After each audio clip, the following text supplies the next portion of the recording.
Bienvenue sur Matrimoine Féministe, le podcast qui traite des sujets de société avec un œil féministe. Je suis Estelle Cozy, sa fondatrice, et je suis ravie de vous accueillir dans cet espace. Vous n'avez d'ailleurs pas besoin de prendre de notes, puisque la retranscription complète de l'épisode se trouve sur mon site internet www.matrimoine-féministe.com. En attendant, je vous laisse rejoindre ma conversation avec mon invité du jour. Bonne écoute! Bonjour, bonsoir aux personnes qui nous écoutent. Je suis en compagnie de Solène Joubert, avec qui nous allons parler de la matrescence. Du coup, Solène, je te laisse te présenter de la manière dont tu le souhaites. Salut Estelle, du coup je m'appelle Solène, je suis maman de 2 petits garçons et j'ai traversé des difficultés maternelles suite à la naissance de mon aîné. J'ai pris conscience que j'étais loin d'être la seule et que c'était même systémique et sociétal, et suite à ça j'ai commencé à recueillir plein de témoignages de mères autour de moi et j'ai pris conscience du silence en fait qui entoure ces difficultés et qui entoure la maternité plus globalement. Et ça a déclenché en moi l'envie de donner une voix aux femmes et de parler de ces sujets tabous et de les mettre sur la table. Et du coup, j'ai écrit un roman qui s'appelle La toile des femmes et qui aborde les thématiques du postpartum et des difficultés maternelles, comme par exemple la dépression du postpartum ou les psychoses maternelles. Mais qui parle aussi de résilience, de puissance du féminin, de lignée de femmes fortes. Mon but, en fait, c'est de faire reconnaître la dépression du postpartum comme un enjeu de santé publique et de justice sociale. Ok, merci pour cette présentation qui est très claire. Avant de rentrer dans le vif du sujet, j'aime bien pouvoir définir les termes clés du sujet. Donc là, le thème de l'épisode, c'est la matrescence, et tu l'as aussi évoqué à l'instant, la dépression postpartum. Donc si tu pouvais nous expliquer ces deux termes pour les personnes qui nous écoutent, parce que j'y tiens à cœur, vu que je suis un féministe éducatif, c'est important que tout le monde puisse partir avec le même niveau de connaissance. Ouais, alors la matrescence d'abord, c'est la combinaison du mot maternité et adolescence. Et en fait, c'est le moment de passage où la jeune femme devient mère pour la première fois, où elle donne la vie et elle meurt à la fois puisque ce qu'elle était n'est plus. C'est un état très particulier dans lequel la femme est plongée et qui dure quelques semaines, parfois quelques mois et parfois même des années. Il y a des sages-femmes qui commencent à dire que ça peut durer jusqu'à 3 ans. Pour certaines, c'est un état de grâce et pour d'autres, c'est un état de violence. Et mon histoire raconte comment ça peut être violent et totalement chamboulant parfois. Après, la dépression du postpartum, on l'appelle souvent baby blues par erreur, pour lui donner un côté un peu mignon et passager. Mais elle est tout sauf mignonne, en fait. C'est un état psychologique difficile dans lequel il y a 10 à 15% des mères qui tombent suite à la naissance de leur enfant. Et elle se dépiste par un certain nombre de symptômes cliniques, par exemple la tristesse, les pleurs répétés, le sentiment d'être complètement dépassé. Il y a aussi la difficulté à créer des liens d'attachement avec son enfant. Et d'ailleurs, c'est ça dont je parle notamment dans le roman. Ce qui est important, en fait, c'est de comprendre qu'elle se différencie du baby blues en cela c'est pas un simple sentiment de tristesse qui est dû à la chute hormonale. Elle intervient entre 2 à 8 semaines après la naissance et elle peut durer pendant des mois, voire des années. Ok, merci pour toutes ces précisions. Du coup, tu as commencé à nous parler en effet de ton roman La toile des femmes. Et du coup, si jamais tu voulais apporter encore plus de précisions sur la présentation, n'hésite pas. Et aussi pour rebondir à ce que tu disais, c'est que tu disais que dans ton livre, tu racontais comment la matrescence pouvait être à la fois violente et chamboulante. Et dans la dépression postpartum, tu expliquais qu'il y avait cette difficulté à créer des liens avec son enfant. Donc si aussi tu pouvais approfondir ces sujets pour les personnes qui nous écoutent. Ouais, alors il y a certaines mères qui, en fait, malheureusement, se retrouvent face à un bébé qu'elles ne reconnaissent pas ou qu'elles avaient imaginé différemment, ou tout simplement elles ne ressentent pas d'affection particulière pour le bébé, et c'est un état qui est hyper difficile à accepter parce c'est très culpabilisant d'être une mère et de ne pas remplir ce rôle d'amour qui est le rôle principal. Et en fait, en parlant avec des mères autour de moi, je me suis rendu compte que c'était quelque chose qui arrivait. Il y a même des pages Instagram qui existent, qui abordent ce sujet-là en particulier, des mères qui regrettent ou des mères qui n'ont pas ce lien d'attachement. Heureusement, c'est quelque chose qui évolue, qui peut durer un temps et s'arrêter complètement, et le lien d'attachement arrive, et c'est souvent le cas. Mais c'est en tout cas quelque chose qui est très invisibilisé parce que honteux et tabou. En effet, mais du coup, comment on peut faire pour se défaire de cette culpabilité? Enfin, du coup, de ce que je comprends, il y a les témoignages qui sont là pour pour comprendre qu'on n'est pas seul, qu'on est là, on peut s'apporter mutuellement des solutions et qu'on peut avancer et que toute histoire, on peut recréer, des liens avec son enfant par la suite. Alors, quand on est dans cette situation-là, une des choses, les plus importantes à faire, ça va être d'aller chercher de l'aide et c'est vrai qu'au début, quand on est mère pour la première fois surtout, on connaît pas du tout les relais, on connaît pas du tout les endroits, on ne sait pas où aller chercher cette aide-là et moi souvent, quand on me pose la question, j'envoie les gens vers la PMI du quartier. C'est vraiment un lieu ressource où on peut trouver une psychologue, où on peut trouver des pédiatres, où on peut trouver un médecin traitant, des gens en fait qui sont familiers de ces problématiques-là et qui vont pouvoir orienter peut-être vers un psychiatre. Il y a quelque chose de très fort aussi qui existe. C'est pas dans toutes les villes, mais c'est dans les grandes villes. Ça s'appelle le réseau mère-enfant et c'est un réseau qui fait le lien en fait entre la maternité et l'hôpital psychiatrique, donc dit comme ça fait un peu peur, mais qui fait le lien pour les mères justement qui sont dans des difficultés du postpartum. Et ce réseau-là, c'est extraordinaire leur action, ce qu'ils font. D'ailleurs, récemment, il y a eu des coupes budgétaires. C'est encore un sujet qui est compliqué et qu'il faut défendre et pour lequel il faut se battre parce que encore une fois, ça concerne la dépression du postpartum concerne 10 à 15% des mères. C'est un chiffre qui est élevé et donc il faut les soutenir. Du coup, merci pour ces partages. Je connaissais pas du tout le réseau mère-enfant et la PMI les PMI du quartier. Donc je trouve ça chouette de pouvoir apporter, ces ressources aux personnes qui nous écoutent parce que c'est des choses en effet, quand on sait pas où chercher, là, au moins, ça donne des pistes pour pouvoir approfondir et après de fil en rencontre, on peut en trouver d'autres outils pour pouvoir, nous aider. Donc ça, c'est un point très important et je voulais aussi revenir, voilà, sur ton roman.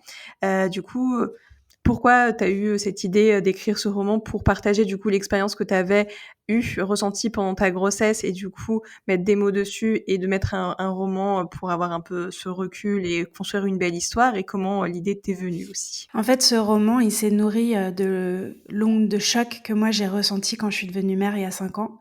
En fait, j'ai vécu l'entrée dans la maternité comme un réveil ultra choquant dans lequel j'ai rencontré une colère qui était profonde et que j'ai découvert après qui était en fait immuable à ma nouvelle condition de mère. C'était pas uniquement la mienne, c'était aussi celle des femmes qui m'entouraient, celle des femmes du monde. Et c'est une colère c'est une violence qui incombe à notre sexe et qui est exacerbée dans la maternité. Et, euh, et ça m'a donné envie d'écrire cette histoire parce que ça a fait naître en moi d'abord de la colère et ça a démarré par là, par la colère. Et ensuite, j'ai imaginé l'histoire de la lignée de femmes qui vient en aide, qui entoure la mère parce que quand on devient mère, il y a une ressource inestimable, c'est le village. C'est quelque chose que nous, on a beaucoup perdu dans notre culture et qui existe encore dans plein d'autres pays, dans plein d'autres cultures. C'est le village qui entoure la mère. C'est cette communauté, c'est pas forcément la famille, ça peut être des amis, ça peut être des personnes ressources, ça peut être la sage-femme, mais c'est l'idée en fait que la mère ne soit pas seule. Et ça revient à ce que je disais tout à l'heure, que moi j'ai ressenti une très grande solitude et j'ai compris qu'elle était systémique, que c'était pas qu'un problème avec moi. Et moi, comme le personnage de mon roman, je me suis entortillée dans la toile des femmes de ma famille, de ma lignée, et c'est grâce à elle que je suis devenue forte. Donc c'est un peu mon histoire personnelle qui m'a guidée, qui m'a donné envie de raconter l'histoire de la toile des femmes. Waouh, c'est vraiment très beau et très touchant, ce que tu nous racontes et je suis très contente pour toi que tu as pu être entourée et que du coup ça t'ait donné cette idée, de roman par la suite. De mémoire, parce que j'avais lu le résumé, j'ai pas encore pu, lire ton roman, mais de mémoire, l'histoire, c'est, le père qui est parti et du coup, elle est seule vis-à-vis de son enfant. Du coup, déjà elle a plein de nouveaux rôles, qui lui incombent du coup sur le fait d'être mère et du coup, c'est beaucoup plus compliqué pour elle. Après, de ce que j'avais compris, toi, c'est un roman, du coup, toi, avec ton compagnon, vous êtes toujours ensemble et du coup, pourquoi tu as voulu, créer, ceci, enfin pour pouvoir commencer l'histoire, pour expliquer aussi les raisons de la colère que tu pouvais ressentir, mais du coup là à travers une situation concrète potentiellement. Ouais, comme tu l'as dit, c'est l'histoire d'Esther qui va se retrouver seule sans le père et qui est confrontée à des difficultés maternelles, psychologiques graves. En fait, c'est pas comme tu disais, c'est pas mon histoire parce que moi j'ai la chance d'avoir, le papa de mes enfants avec moi qui est très présent. Mais pour le coup, c'est une histoire que j'ai entendue, qu'on m'a racontée. Une amie d'amis qui en fait, s'est retrouvée seule avec son enfant et j'ai ressenti pour cette femme une telle colère et surtout une telle incompréhension. En fait, j'arrivais pas à comprendre comment, une femme pouvait se laisser faire de cette manière, comment elle pouvait, être passive. C'était quelque chose qui m'interpellait beaucoup et qui a guidé en fait la création de ce personnage Esther, qui est un personnage assez particulier puisque c'est ça, elle est d'une certaine manière passive. Elle laisse faire les choses. On a l'impression que pendant toute une partie du roman, elle est complètement débordée, dépassée par ce qui lui arrive, qu'elle essaye même pas d'arranger les choses. Et c'est cette histoire-là qui m'a beaucoup émue et transportée. Oui, je comprends complètement ce que tu veux nous partager et ça me fait penser parce que du coup, là, on parle clairement de santé mentale et ça me fait penser, bah, comment on fait pour reprendre le pouvoir de sa vie? Enfin, par exemple, s'il y a des femmes qui nous écoutent et qui sont dans la position, d'Esther malheureusement, comment elles peuvent faire pour pouvoir, cheminer et s'ouvrir, potentiellement par la suite aux autres, à cette communauté de femmes, ou de leur entourage, de leur famille, enfin, c'est plus difficile, je pense, d'aller vers les autres quand, on est, bloqué, soi-même dans notre situation. On n'arrive pas à accepter cette aide, donc comment on fait pour, bah, s'en délivrer de tout ça? Enfin, c'est un travail à faire avec soi, mais comment on peut débuter ce travail? Le travail psychologique, d'une part, je pense qu'il se fait, avec une psychologue ou une psychiatre. Hem, je trouve qu'on n'apprend pas assez à être, mère. La société attend de nous, qu'on sache le faire et comme je te disais, dans de nombreuses cultures, la maternité, elle est enseignée par les générations de femmes qui nous précèdent. Elles entourent la mère, elles lui montrent, elles la soutiennent, elles portent son bébé quand elle est épuisée. Chez nous, on a perdu ce rapport au village, ne serait-ce que parce qu'on est loin géographiquement les uns des autres. Moi, par exemple, j'ai pas de famille autour de moi. Je trouve qu'il faut apprendre à se recréer un village dans lequel on a des soutiens, des vrais, des personnes qui nous jugent pas et qui ont le réflexe de nous aider sans qu'on ait besoin de demander.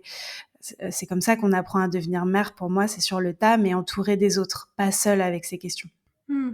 Oui, je comprends ce que tu veux dire et c'est très important dans une démarche, bah, d'échange, que ce soit avec, des personnes, des jeunes mères ou des mères, plus confirmées, si on peut appeler ça comme ça, pour apprendre des uns des autres et pour savoir aussi qu'est-ce que tu as envie d'insuffler dans ton éducation. Parce que ça aussi, enfin, je pense que ça va être tellement dur quand tes parents parce que du coup, il y a un mini-être humain, qui arrive, tu dois lui inculquer la vie, enfin, tu vas former clairement le futur, citoyen, citoyenne de la société de demain et du coup, c'est des tâches, immense. Donc c'est vrai que comment faire aussi pour pas, hem, s'effondrer face au poids des responsabilités et aussi à cette peur, j'imagine, que peuvent avoir, les parents, tous parents, du fait que du jour au lendemain, il peut arriver à quelque chose à leur enfant. Donc comment gérer aussi cette part d'incertitude, permanente qui est un peu une épée Damoclès au-dessus de nous, quoi? On gère, je crois qu'on gère comme on peut et il y a pas tellement de mode d'emploi et c'est ça qui est difficile et parfois il arrive, qu'on gère pas et qu'on ait des difficultés maternelles. On pourrait faire un épisode entier sur les difficultés maternelles. Hem, il en existe beaucoup, elles sont à la fois physiques et psychologiques, mais c'est vrai que la peur est très présente quand on est parent. On a tout le temps peur. Hem Moi, par exemple, mon fils a subi une opération très lourde quand il avait quelques mois. Hem, on lui a dépisté une craniosténose et c'est vrai que j'avais déjà peur en tant que maman, mais là, la peur est décuplée et les choses, c'est des choses de la vie qui arrivent, c'est des choses qu'il faut surmonter, si on a la chance, les surmonter à 2 et ou alors avec son village. Mais en tout cas, pas seul, ça, c'est vraiment la clé, de voûte pour moi. Mmh. Oui, je comprends et ça me fait penser, tu parlais, de difficultés maternelles, bien sûr, on a commencé à parler de la dépression postpartum et est-ce que tu en aurais d'autres, à nous partager, pour les personnes qui nous écoutent?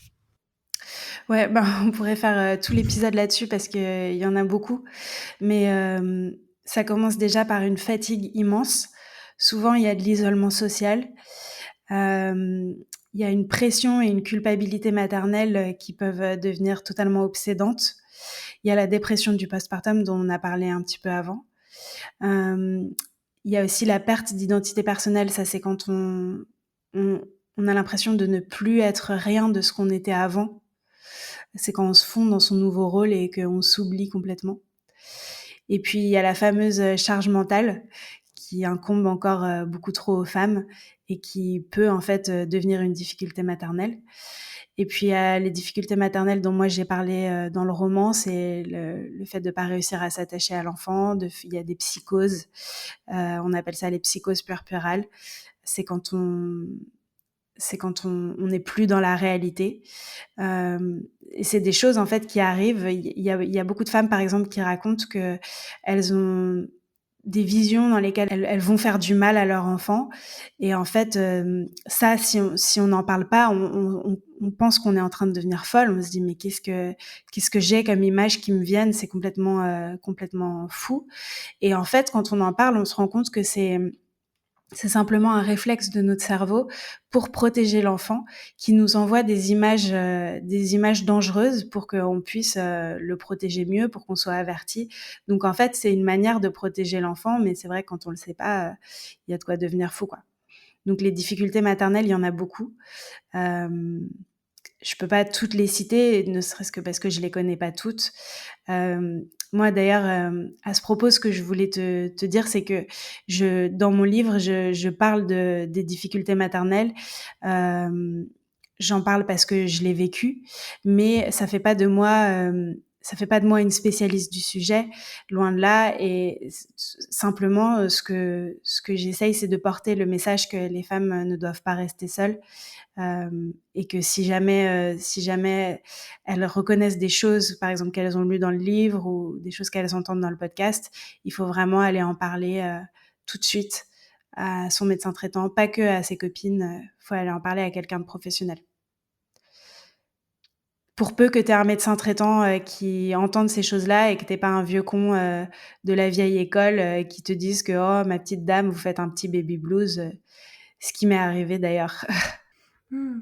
Oui, en fait, on minimise toujours, la parole des femmes. C'est ça qui est assez triste, c'est qu'on a l'impression que les femmes ne sont jamais, prises au sérieux et ça, c'est vrai que c'est vraiment dommage. Enfin, heureusement que la société, elle commence à évoluer et comme tu dis, il peut toujours avoir, sales personnes qui tiennent, ces propos, ces jugements et du coup, enfin, ça te culpabilise encore plus et tu vas pas enfin, tu vas pas te mettre des barrières, supplémentaires et du coup, ça me faisait penser, la culpabilité maternelle. C'est vrai que j'ai l'impression qu'elle est aussi beaucoup peut-être plus sur, les femmes que les hommes parce que pour le coup, on en attend beaucoup, beaucoup, beaucoup des mères. Enfin, j'en discutais aussi avec Manon Verbeek parce que j'avais fait un épisode maman solo et entrepreneuse et pour le coup, les attentes qu'on a par rapport aux mères sont vraiment très grandes alors que celles qu'il y a par rapport aux pères, elles sont beaucoup moins importantes. Enfin, par exemple, un exemple heu, qu'elle avait donné par exemple, c'était hem genre la maman, elle rentre le soir et en fait, elle voit le père assis sur le canapé avec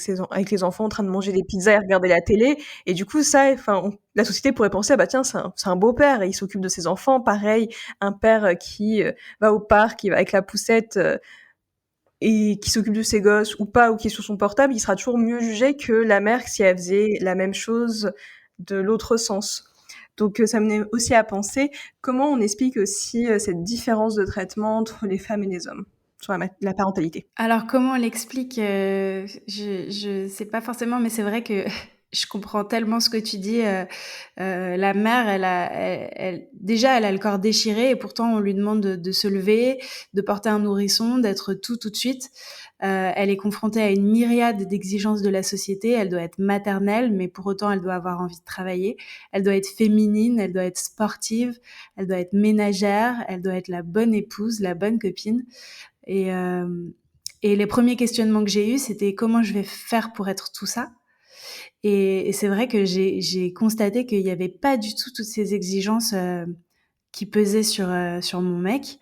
Au contraire, lui, il avait le beau rôle tout le temps. Ce que tu disais, s'il sort avec la poussette dans ma famille, tout le monde est waouh, vraiment. Et puis on me dit que j'ai de la chance et parce que j'ai un mec qui cuisine. Et alors ça, moi, ça me fait hurler parce que c'est d'une injustice absolue.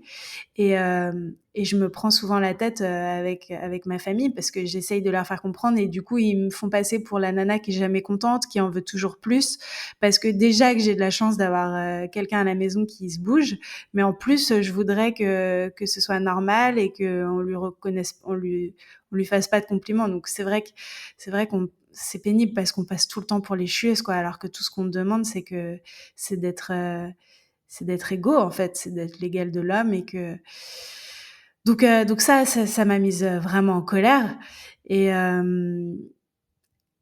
il y a plein de choses que la mère doit faire. Il y a plein de choses aussi, plein d'exigences autour de son corps. Moi, ça m'a fait halluciner. Tu vois, là, on se pose la question, est-ce que mon corps va se remettre un jour? Est-ce que ma vie d'avant est totalement finie? Et tout ça, c'est des choses qui pèsent pas du tout sur les hommes. Eux, évidemment, c'est très simple à dire. Ils ont pas porté l'enfant, mais, euh, mais pour la femme, c'est aussi une charge mentale supplémentaire. Euh, tu vois, qui prend beaucoup de place, en fait, le corps. Oui, après, c'est vrai que ça prend, je pense, aussi beaucoup de place, aussi, bah, clairement à cause de la société, parce que il y a toujours ce tendance à regarder le corps des femmes. Ça me fait penser à, je sais plus, je crois que c'était une recherche, j'ai plus exactement le truc en tête, mais c'était genre, si tu tapes présentateur, présentatrice sur Google, en fait, présentatrice, tout de suite, la femme, elle est dans les articles liés à son physique, je sais pas, les 50 plus belles femmes présentatrices et compagnie. Alors que quand c'est le mec, c'est, les, les mecs, enfin, les sujets qu'ils ont abordés dans leurs émissions, des trucs, enfin, qui les définissent pas par rapport à leur physique, mais par rapport à ce qu'ils font, leurs actes et compagnie. Et c'est vrai que oui, les femmes, il y a toujours ce stéréotype de la beauté. Enfin, on veut que les femmes soient belles. Et de toute façon, on le dit, hein, ça me fait penser quand on est enfant, on dit aux petites filles, tu es belle. On dit pas forcément à un garçon, tu es beau. Enfin, il y a aussi plein de choses à déconstruire déjà petit aussi, parce que ça, forcément, après, ça alimente d'autres choses, d'autres biais, d'autres stéréotypes. Mais dès le plus jeune âge, c'est vrai qu'on est jugé par rapport à ça. Donc, comment aussi on fait pour élever, ça me fait penser, nos enfants, parce qu'en fait, nos enfants, enfin, j'en ai pas, mais les personnes qui ont des enfants, ils vont faire du mieux qu'ils peuvent pour pouvoir les élever avec des bonnes valeurs et compagnie. Mais si après, il y a d'autres parents pour qui ça les incombe pas du tout ces mêmes valeurs-là, comment après, enfin, l'enfant, il peut être un peu perdu parce que il comprend pas cette dissonance entre lui, ce qu'il vit dans sa famille, et ce que d'autres personnes vivent dans d'autres familles. Donc, ça doit être un peu difficile aussi à gérer, tout ça, tous ces questionnements. Ouais, effectivement. Alors, c'est vrai que quand on élève son enfant dans ces idées-là, on se confronte au regard, bah, déjà de sa famille, au regard de ceux qui nous entourent. Moi, je trouve que quand on vit dans un quartier, on est souvent, je sais pas si c'est une bonne chose, mais on est souvent entouré de gens qui nous ressemblent un peu. Et c'est vrai que moi je trouve que dans notre quartier, par exemple, bon, mon enfant il va aller à la petite école publique du quartier, il y a quand même eu quelque chose d'assez similaire dans l'éducation que donnent les autres parents. Par exemple, nous tu vois, on fait attention à être dans une éducation positive, on frappe pas nos enfants, enfin c'est des choses toutes simples, mais tu vois, on n'utilise pas de violence éducative ordinaire, enfin on fait attention. Et je trouve que que les parents autour de nous dans notre quartier font à peu près la même chose. Donc je suis pas tellement confrontée à à ces différences-là autour de moi, parce que c'est des questions de milieux sociaux aussi. Par contre, ce que je trouve très intéressant, c'est que ce sujet de, tu vois, d'élever des petits garçons, moi j'ai 2 petits garçons, donc de les élever, en étant une mère féministe, ça c'est un sujet qui est très intéressant et il y a de plus en plus de ressources, il y a de plus en plus de livres sur le sujet, parce que c'est vrai que jusqu'à il y a pas très longtemps, les livres c'était très genré, les garçons c'est des petits héros, les petites filles c'est des princesses, tout est rose. Si tu vas dans le rayon d'un supermarché, tu vas voir qu'il y a tout un pan rose et tout un pan bleu et c'est limite très mal vu si un petit garçon va regarder les Polly Pocket. Enfin, tu vois, moi l'autre jour, mon fils il jouait avec des Polly Pocket et on était à une soirée et on a un pote qui lui a dit mais attends, mais ça c'est un jeu de PD. C'est insupportable. Du coup, heureusement, il existe maintenant des livres autour de ça.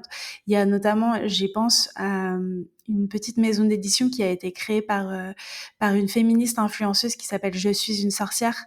Et je crois qu'elle s'appelle Bonbon Citron, sa maison d'édition. Et elle publie des livres qui éduque et qui éveille sur toutes ces thématiques-là. Et je trouve ça super intéressant que ce genre d'initiative puisse naître. Ça veut dire qu'il y a une vraie demande et que je suis pas la seule à penser ça, tu vois. Non, non, mais ça c'est clair, ça me fait penser, à 2 invités de mon podcast que j'ai eu à mon micro. Il y avait Charline de Mon Fils en Rose qui a une bibliothèque, en ligne de ressources inclusives, décoloniales pour éduquer ses enfants, de la façon qui lui correspond le mieux. Et j'avais aussi mon invitée, Sylvie Ly qui a fait, des, heu, des livres éducatifs, pour les enfants, un assez chouette dans le sens où il y a un côté bilingue, français-chinois. Et je sais que le premier livre qu'elle avait fait, c'était pour expliquer à son fils son parcours de PMA, parce que du coup, c'est important que les enfants soient sensibilisés assez tôt à ce genre de sujet. Enfin, en tout cas, lui, c'était un vrai besoin parce qu'il avait besoin de comprendre.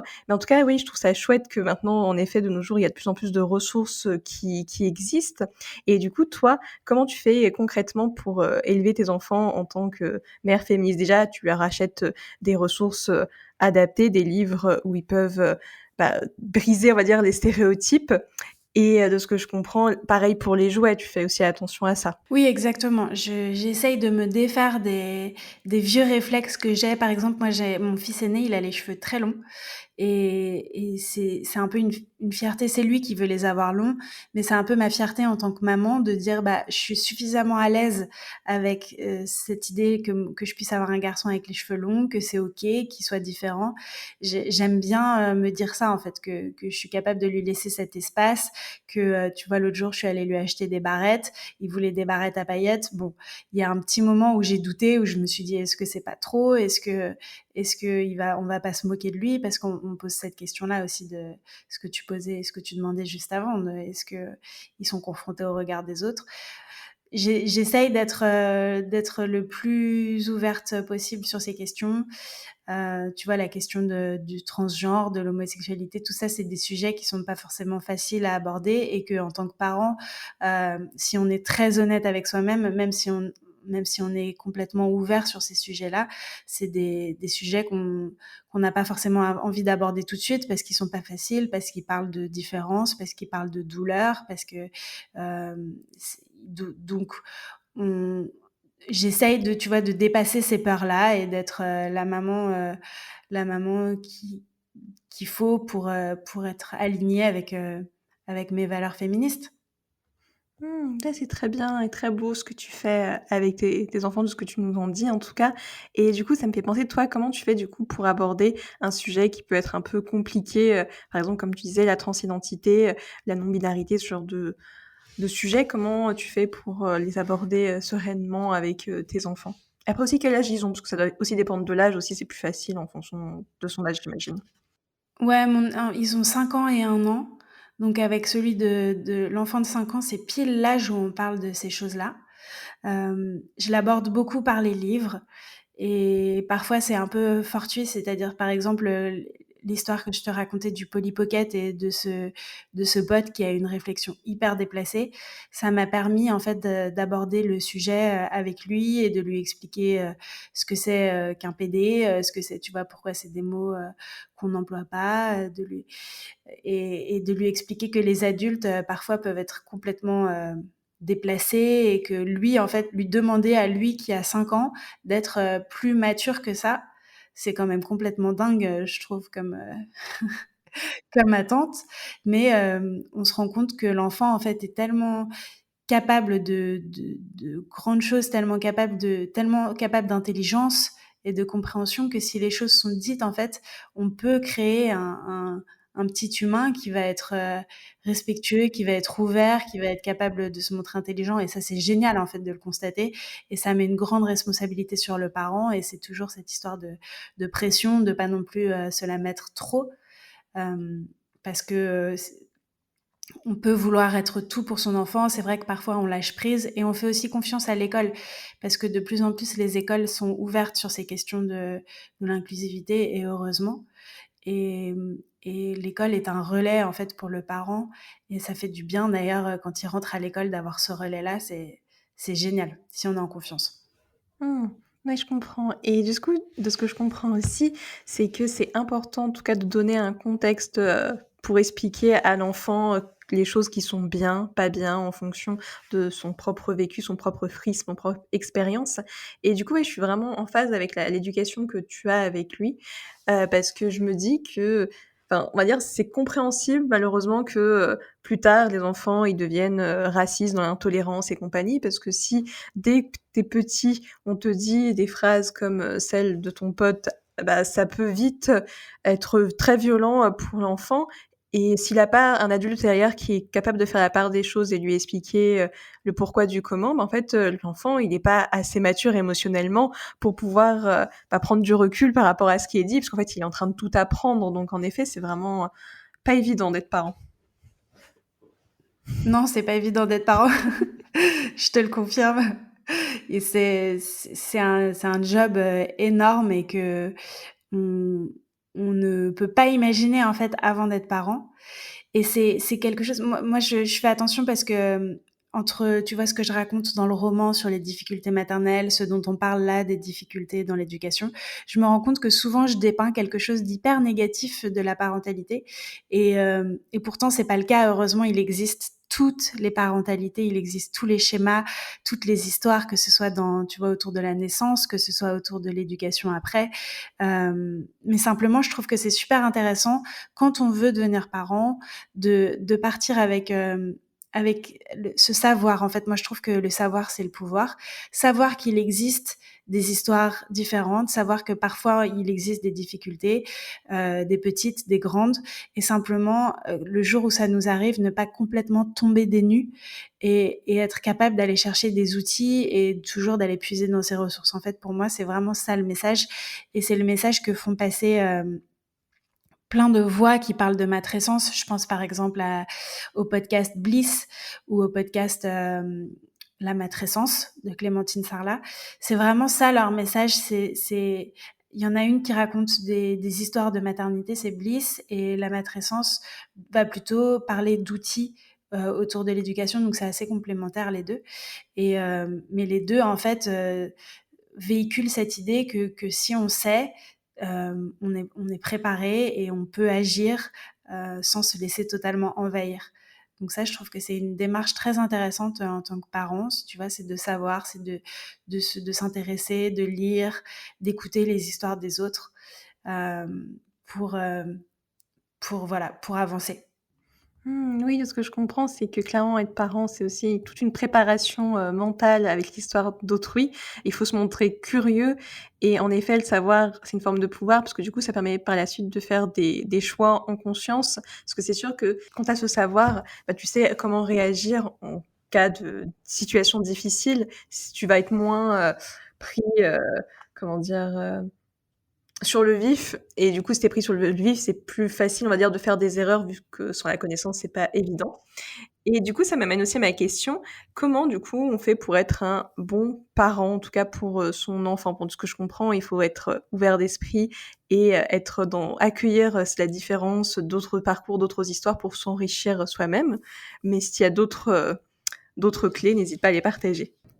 J'en ai une qui est vraiment toute bête, mais elle est tellement simple que parfois on l'oublie. C'est vraiment l'amour, le fait de mettre de l'amour dans ce qu'on fait à son enfant, avec son enfant.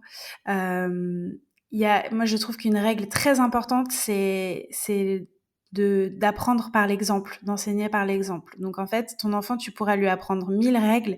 Si toi, par ailleurs, t'es une personne horrible, que tu cries, que tu t'excuses jamais quand tu vois, quand tu fais des erreurs, et ben t'auras beau tout enseigner avec des grandes valeurs, des grandes phrases, l'enfant il retiendra que ce que tu lui montres.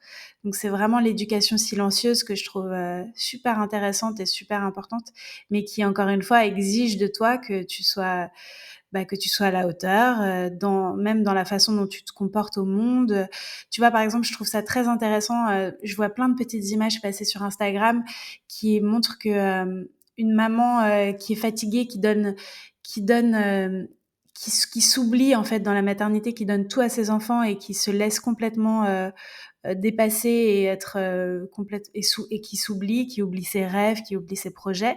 En fait, elle dessert l'enfant puisqu'elle lui apprend que la femme, que la mère doit s'oublier, que c'est ça être femme et potentiellement sa fille reproduira la même chose, tu vois. Euh, donc, donc, donc pour moi, être un parent qui vit, qui continue de vivre, qui continue de se réaliser dans des projets, qui continue d'être amoureux, qui continue d'être passionné, c'est la meilleure chose que tu puisses donner à ton enfant. Une fois que tous ses besoins primaires sont remplis, tu peux toi aussi te réaliser et c'est important. Oui, c'est très important ce que tu dis. Il faut incarner, qui tu es, on va dire les valeurs que tu veux transmettre à ton enfant. Et quand tu parlais, de l'exemple de la maman fatiguée qui s'oublie, ça me fait penser vraiment direct au sens du sacrifice qui incombe malheureusement plus souvent les femmes. Et ça me fait aussi penser à une question: comment du coup on fait pour prendre du temps pour soi? Parce que quand on est parent, j'imagine ça doit être très, très, très, très, très difficile, surtout qu'on veut passer un maximum de temps avec son enfant, on doit culpabiliser si on n'en passe pas assez. Du coup, comment on fait pour jumeler par rapport à tout ça? Je crois qu'il faut apprendre à demander de l'aide et ça, c'est pas facile et ça prend du temps parce qu'on a toujours l'impression qu'on va pas faire venir, sa copine pour, 1 heure pour qu'elle garde les enfants, que c'est ridicule, qu'1 heure, c'est pas assez, mais tu pas non plus demander pour une après-midi parce que c'est trop, du coup, tu le fais pas. Et pourtant, je crois qu'il y a pas de petits moments, superficielle. Enfin, même si tu as 1 heure devant toi et que tu vois que ça demande pas grand-chose à l'autre, il faut apprendre à le demander, il faut apprendre à l'organiser aussi. Il faut réussir à mettre dans son emploi du temps des moments pour soi, des moments à 2, des moments seuls où parfois on ne fait rien, mais juste le fait d'être seul, c'est quelque chose qui existe beaucoup moins quand on est en famille, surtout avec des petits. Donc les mettre dans son agenda et s'y tenir. Ça, c'est très important. Donc, en fait, ça demande c'est encore de la charge mentale et ça demande une certaine préparation qui, en fait, n'existe pas, ne peut pas exister quand tu es complètement sous l'eau, quand tu es submergé par la parentalité. Donc, c'est pour ça que c'est très difficile pour les mères de prendre soin d'elles. C'est parce que prendre soin de soi, ça exige déjà d'être, tu vois, d'être dans l'orga, de pas être sous la vague. Et en fait, on est assez vite sous la vague quand les enfants sont petits. Tu vois, il y a toujours l'exemple de la mère qui arrive pas à boire son café une seule fois chaud parce qu'elle se fait couler un café et puis elle va le réchauffer 10 fois dans la matinée et quand elle finira par le boire, il sera toujours froid. Et j'aime bien cette petite image et parce qu'en plus, je trouve que c'est tellement vrai. Je crois que depuis 5 ans, j'ai jamais bu un café chaud et peut-être sauf quand je bosse. Donc, prendre du temps pour soi, ça demande de s'entourer et de s'organiser. Mmh. Ouais, c'est très important ce que tu nous dis. C'est vrai que dans l'éducation qu'on a reçue aussi, c'est que les femmes, elles sont plus dans le care, dans prendre soin des autres que prendre soin de soi-même. Et comme tu dis, quand on s'oublie, après, bah, je pense que ça peut être hyper frustrant. Et puis même, comme tu disais tout à l'heure, pour les enfants, ça va pas être bon pour eux parce que du coup, tu vas tout garder en toi et un jour, tu vas exploser et du coup, tu vas peut-être tenir tes enfants comme responsables de ce qui t'est arrivé, parce que c'est apprendre aussi à mettre ses propres limites. Et du coup, bah, pour apprendre à prendre ses propres limites, c'est aussi important de se connaître soi, mais pour se connaître soi, il faut passer du temps avec soi-même. Donc, en effet, ça peut être vraiment le serpent qui se mord la queue par moment. Ouais, complètement. Mais d'ailleurs, tout dans la maternité est ambivalent. Tout dans la maternité se mord la queue tout le temps parce que, tu veux être une bonne mère, mais tu veux aussi, te réaliser par ailleurs. Enfin, tu ressens, le besoin de t'échapper de la maison, et pour autant, dès que tes enfants sont pas là, tu es malade, tu penses qu'il y a une chose, c'est les récupérer et à la seconde où tu les récupères, tu as envie de les refourguer à une baby-sitter. Donc tout est ambivalent tout le temps et c'est ça aussi qui est difficile à naviguer, c'est qu'on a un peu l'impression d'être barge, quoi. On sait pas très bien ce qu'on veut, hem et ça, je crois qu'il faut apprendre à lâcher prise avec ça aussi. Il faut accepter que pendant quelques années, ben, on est un peu barjot, quoi. Mmh. Et comment, du coup, on peut faire pour apprendre à lâcher prise? Bien sûr, s'entourer, mais s'il y a d'autres solutions, je sais pas, des exercices ou peut-être de la respiration, tout ce qui est sophrologie, ça peut aider ou la yoga, méditation, ce genre de choses? Alors, apprendre à lâcher prise, c'est encore tout un programme. Je sais pas si j'y suis arrivée, à titre perso. Donc oui, évidemment, le yoga, la sophro, la méditation, c'est des exercices, hem, f facile parce qu'on peut les faire de chez soi. Et encore une fois, ça exige de se mettre dans un petit coin et d'avoir un peu de silence et un peu de temps. Donc, souvent, on le fait quand les enfants sont couchés, donc il est tard, donc on est éclaté, donc on le fait pas. Pour moi, un exercice que je fais, que j'ai la chance d'avoir trouvé, c'est l'écriture. L'écriture, c'est cathartique et j'écris depuis que mes enfants sont nés. J'écris, je les raconte. J'écris la maternité et puis le fait après d'avoir écrit un roman sur la maternité, ça a été, je me suis économisé 10 ans sur le divan, je pense. Et ça m'a permis de lâcher prise avec toutes ces difficultés que j'ai pu rencontrer. Et puis surtout le fait d'avoir de la résonance en face, d'avoir des mères. Encore hier, j'ai une mère qui est venue me voir à la sortie de l'école pour me dire qu'elle avait lu le livre en une nuit et que c'était son histoire et que ça résonnait tellement. Et ça, en fait, quand ça résonne en face, quand on comprend qu'on n'est pas seul, on peut faire être en paix avec ce qu'on vit et lâcher prise. Mmh. Ouais, c'est très beau ce que tu nous dis. Je suis très heureuse pour toi que tu aies pu trouver, l'écriture comme moyen pour lâcher prise. Et d'ailleurs, en parlant d'écriture, est-ce que du coup, il y a d'autres projets, de romans, qui sont sur le feu? Ouais, ouais, absolument. Donc j'ai terminé mon manuscrit pour le prochain roman et il devrait sortir, dans les mois qui viennent. Donc cette fois, je parle plus de maternité. Je crois que j'ai fait le tour de ce que je voulais dire. Par contre, je parle encore d'une histoire de passage chez la femme. C'est quelque chose qui m'intéresse beaucoup, cette idée de passage. Et cette fois, j'explore le premier amour comme passage très violent chez certaines femmes et comme quelque chose qui parfois peut marquer à vie et conditionner la suite. Donc j'avais vraiment envie de me pencher sur ce thème-là du premier amour. J'espère que j'ai réussi à bien le cerner. Là, j'en suis à l'étape des bêta-lectures. Ça veut dire que j'ai des lecteurs inconnus qui me lisent et qui me font des retours. Donc c'est une étape qui est difficile parce qu'elle exige d'accepter les critiques puisque c'est ce qu'on veut. On veut des critiques pour pouvoir améliorer le texte, mais c'est pas facile, je t'avoue, de prendre les critiques. Donc voilà, j'en suis là. J'espère qu'il va être bien.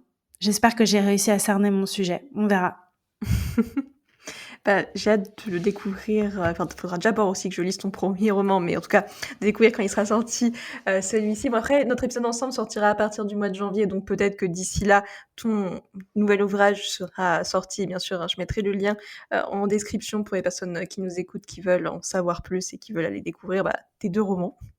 Donc, en tout cas, ouais, c'est chouette pour ce nouveau projet et bah, trop bien si tu trouvé ta voie, en tout cas, avec l'écriture.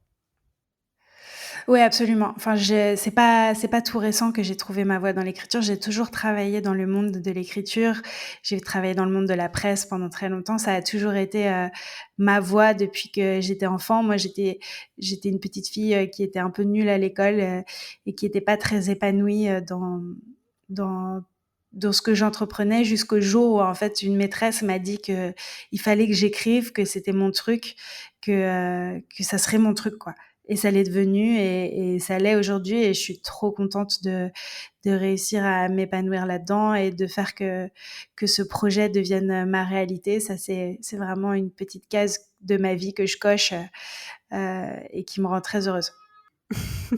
Ah bah, je suis super contente de l'apprendre parce que comme tu dis, c'est un projet d'enfant, donc c'est beau que tu aies pu accomplir, ce rêve et heu et du coup, bah, ouais, je te souhaite une belle, et longue carrière, d'autrice, à venir. Merci beaucoup. Avec plaisir. Bon, c'est vrai que là, on approche doucement vers, la fin de l'épisode. Je sais pas si tu veux que, rajouter quelque chose à notre discussion avant d'embrayer sur la conclusion de l'épisode? Il y a un truc dont on n'a pas parlé que je trouve super intéressant. C'est, ça s'appelle la transparence psychique et j'avais prévu de t'en parler parce que je trouve que ça permet de comprendre, les difficultés maternelles vu qu'on en a parlé pendant cet épisode et que c'était une des thématiques.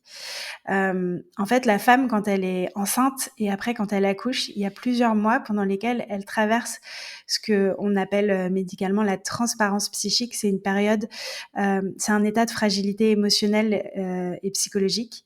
C'est, c'est en plein pendant la grossesse et le postpartum, et c'est dû à cette transparence psychique que la femme est plus vulnérable et peut être plus confrontée que d'habitude aux difficultés psychologiques et émotionnelles.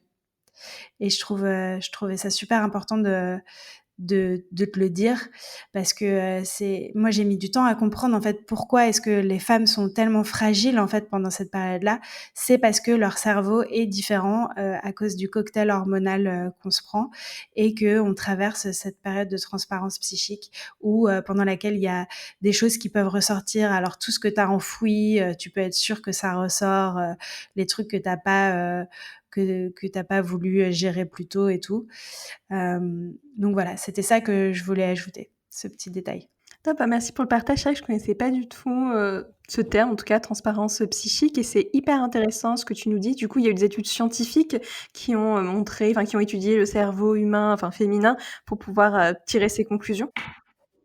Oui, oui, absolument. Ça, c'est ce que je te dis, c'est pas moi qui l'ai trouvé, c'est ma psychiatre qui m'en a parlé quand j'ai fait tout mon chemin de guérison suite à la naissance de mon aîné, et qui m'a expliqué en fait, et ça m'a fait du bien de comprendre que c'était quelque chose qui se passait d'un point de vue chimique et d'un point de vue du cerveau, et que c'était normal. Et du coup, pour ma deuxième grossesse, à cause de cette transparence psychique, et ben j'ai été encadrée, tu vois, même si tout allait très bien, j'ai été encadrée pendant les mois qui ont les derniers mois de ma grossesse et les premiers mois de ma maternité. J'ai été assez surveillée puisque j'avais déjà eu, tu vois, un épisode un peu difficile. Euh, Simplement parce qu'ils savent qu'il y a cette transparence psychique, ils surveillent les mères qui ont des antécédents. Et ça, c'est super intéressant, super important. OK, hyper intéressant, et juste, voilà, je pose ma dernière question, après je passe à la conclusion. Mais du coup, comment ça se passe, l'encadrement pour les personnes, qui nous écoutent, qui auraient peut-être besoin de cette aide, potentiellement? Donc moi, je suis passée par le réseau mère-enfant dont je te parlais. C'est, j'ai accouché dans une unité particulière qui s'appelle l'unité kangourou, dans laquelle en fait les mères sont un peu plus encadrées, les sages-femmes sont au courant qu'il y a eu des difficultés, donc elles vont être beaucoup plus vigilantes. S'il y a un traitement, tu vois, médical à donner, il y a la psychiatre qui passe régulièrement, et c'est génial parce que tu te sens hyper, t'es dans un petit cocon, t'es protégée, les sages-femmes sont au courant, donc elles te posent les questions, tu vois, toutes bêtes. Est-ce que tu te sens triste? Est-ce que tu as besoin qu'on en parle? Donc moi, j'ai été pendant 10 jours dans cette unité suite à la naissance, et c'est 10 jours pendant lesquels j'ai été très protégée, et ils savent qu'en fait ces 10 jours sont un peu clés pour dépister si jamais il y a quelque chose qui se met en route, tu vois, une difficulté maternelle, et c'est 10 jours pendant lesquels on te surveille de façon proche pour qu'ensuite tu puisses être lancé et que tout aille bien, et après on sait que ces 10 jours passés, t'es moins à risque. OK, ouais, c'est super intéressant. Bah, merci, pour ce partage. C'est super, de savoir que ça existe. Comme ça, bah, c'est quand, comme tu dis, c'est en libérant la parole que, et en le savoir, c'est le pouvoir, que les choses peuvent avancer et qu'on est entouré par la suite. Donc ouais, merci pour ces partages, c'est vraiment précieux, je trouve. Trop bien, je t'en prie. Et du coup, voilà, pour passer à la petite conclusion, de l'épisode, quel serait ton mot de la fin par rapport à tout ce qu'on s'est dit? Euh, Mon mot de la fin, ça serait que il faut entourer les mères autour de nous. Il faut les entourer de la bonne manière, c'est-à-dire il faut pas débarquer avec une peluche et se mettre les pieds sous la table et considérer qu'on a fait son job de pote. Il faut venir lancer une machine, venir avec des plats préparés qu'on met dans le frigo. Il faut éviter de donner des conseils non sollicités. Il faut pas rajouter des injonctions à la mère tu vois, venant toute pimpante alors que tu sais qu'elle vient d'accoucher et qu'elle va être dégueu.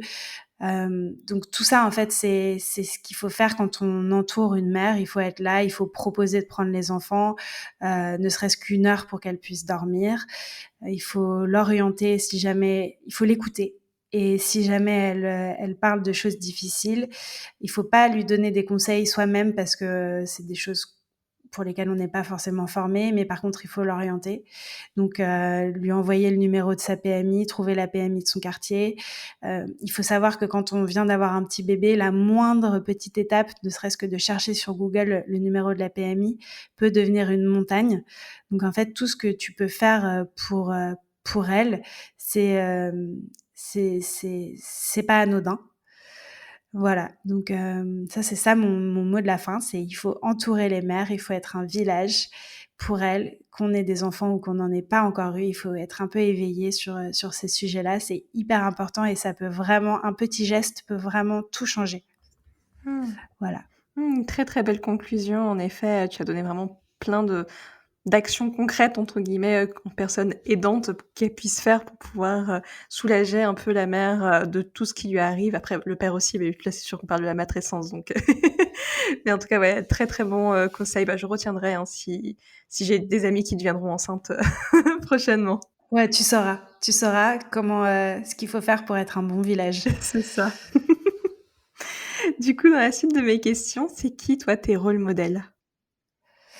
Eh ben, c'est celle que je t'ai déjà citée tout à l'heure. C'est les 2 elles s'appellent toutes les 2 Clémentine, c'est les 2 créatrices du podcast, Bliss et Matrescence et je trouve qu'elles font un boulot génial de, tu vois, démocratiser ces sujets-là, de les mettre sur la table. Elles font aussi parler des hommes, elles font parler des professionnels, elles donnent la parole à des mères. Enfin, elles font vraiment un boulot fabuleux et moi, elles m'ont énormément aidée à titre personnel. Donc, je te les citerai toutes les deux comme mes rôles modèles.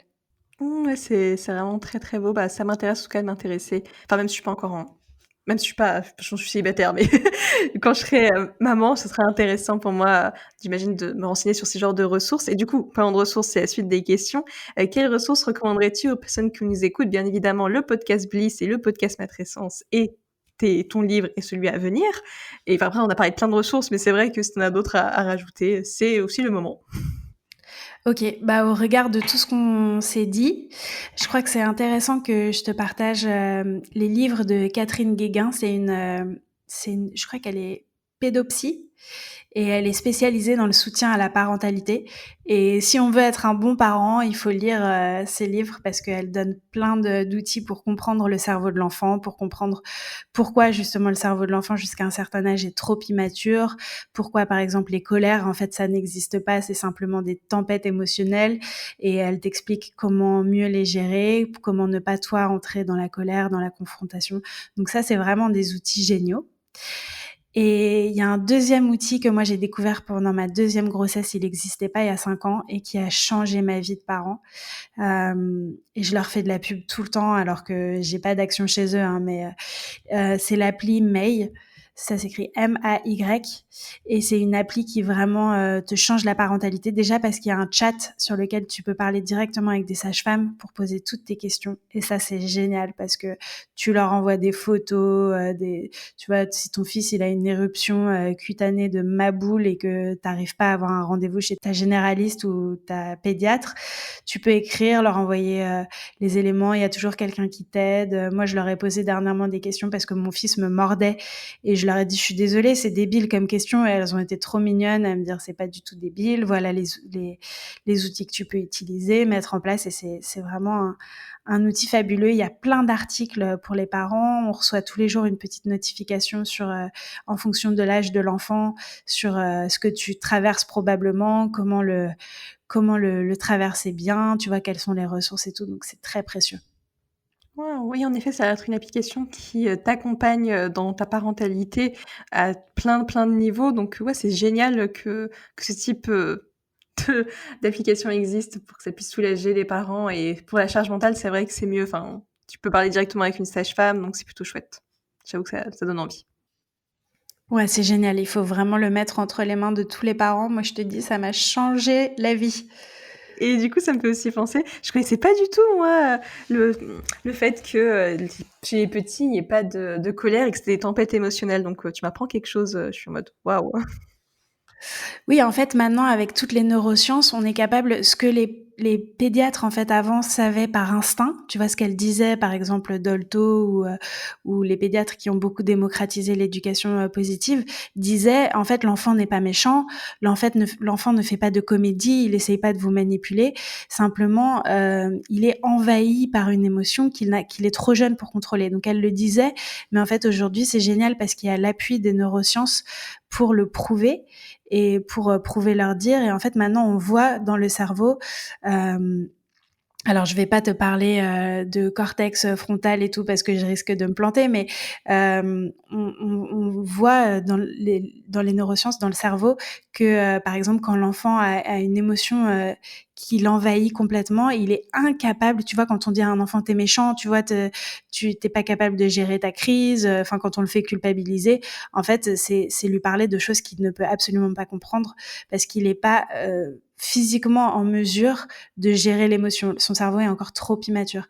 Et ça, c'est génial parce qu'une fois que tu le comprends, ça change vraiment la donne. Tu comprends que ton enfant, il fait pas, tu vois, quand il pousse des hurlements dans un supermarché et que t'as honte et que t'es pas bien et que, alors que t'avais tout fait comme il fallait et tout, et ben, tu comprends, en fait, que c'est juste qu'il y a des stimuli qui, lui, lui font péter un câble et qu'il peut pas, en fait, redescendre. Et donc, ça t'explique comment entourer l'enfant dans ce moment-là, tu vois de quoi il a besoin. Donc, en fait, il a besoin, par exemple, des bras, il a besoin qu'on le rassure, il a besoin qu'on fasse tout l'inverse de ce que notre instinct nous ferait faire, tu vois. Notre instinct nous ferait crier, nous ferait le menacer, et en fait, il a besoin carrément de l'inverse. Il a besoin tu vois, qu'on se mette à sa hauteur, qu'on l'entoure, donc voilà. Donc ça, c'est génial à comprendre. Ah oui, en effet, parce qu'en fait, on comprend qu'il ne fait pas exprès, il a juste besoin d'amour pour être rassuré, sur ce qu'il ressent à l'instant T. Très beau. Ouais, et ça revient à ce que je te disais un peu plus tôt, que l'amour, en fait, l'amour, c'est pas de trop, quoi, dans l'éducation, c'est vraiment la clé de voûte. C'est clair. Très beau message encore. Et du coup, il me reste 2 dernières questions. Du coup, il y a que signifie pour toi le terme féminisme? Alors, j'y ai un peu réfléchi et le féminisme, il a beaucoup de casquettes et ça le rend un peu difficile à définir. Donc je vais te dire de façon très personnelle, pour moi, le féminisme, il a commencé, dans la colère parce que devenir, mère m'a rendue d'abord en colère et puis féministe quand j'ai compris que mes difficultés, elles étaient pas individuelles mais qu'elles étaient systémiques. J'ai compris que c'est la société tout entière qui mure les femmes dans le silence, qui exige d'elles qu'elles deviennent des mères exemplaires, qui les laisse seules au foyer, qui invisibilise et moque leurs souffrances. Et pour moi, être féministe, c'est comprendre que nos difficultés sont pas individuelles. Et quand on comprend ça, on passe de la colère et puis aussi on traverse une forme de soulagement. Et ça nous donne envie d'agir à notre échelle pour changer la situation des femmes, pour se battre pour l'égalité. Voilà, pour moi, c'est ça le féminisme. Ouais, c'est une très, très belle, définition et je la rejoins complètement. J'aime bien dire qu'on plante des graines d'éveil féministe autour de nous et en fait, peu importe si elles germent ou pas, l'essentiel, c'est d'avoir cette action de planter des graines pour changer le monde à sa manière ou impacter tout simplement le monde ou la vie d'une personne et c'est suffisant pour aller, pour que cette personne puisse aller de l'avant, quoi, potentiellement. Exactement. Et c'est ce que j'espère avoir fait avec mon roman, de planter des petites graines. C'est exactement ça. Trop bien. Et du coup, dans ma dernière question, c'est qui aimerais-tu voir au micro de Matrimoine féministe? Ben pareil, j'en ai déjà parlé tout à l'heure, mais c'est une féministe qui s'appelle Je suis une sorcière sur Instagram, qui s'appelle Alice Fetzer et qui est super intéressante, qui est très très engagée et qui éduque son petit garçon aussi et qui se pose plein de questions autour de l'éducation et qui parfois s'énerve qui fait des vidéos où elle s'énerve et elle me fait mourir de rire. Et je pense que j'aimerais bien l'entendre à ton micro. Bah, super, merci, de la recommandation. Moi, de mémoire, je la suis sur Instagram et du coup, elle sera avec plaisir, de l'interviewer au micro de Matrimoine féministe, qu'on aura plein de choses aussi à se dire. C'est clair. Bon, c'est déjà la fin de l'épisode. Déjà, merci beaucoup, Solène, pour ton temps et pour cet épisode que j'ai trouvé très enrichissant. Du coup, merci aussi aux personnes, qui nous ont écoutés jusqu'au bout. Merci à toi, c'était top. Ciao, ciao tout le monde! Merci d'avoir écouté cet épisode, j'espère qu'il vous a plu. Si c'est le cas, je vous invite à parcourir la retranscription de l'épisode sur mon site internet www.matrimoine-féministe.com et me laisser votre avis en commentaire. Cela me ferait vraiment plaisir de vous lire et de vous répondre. À très vite!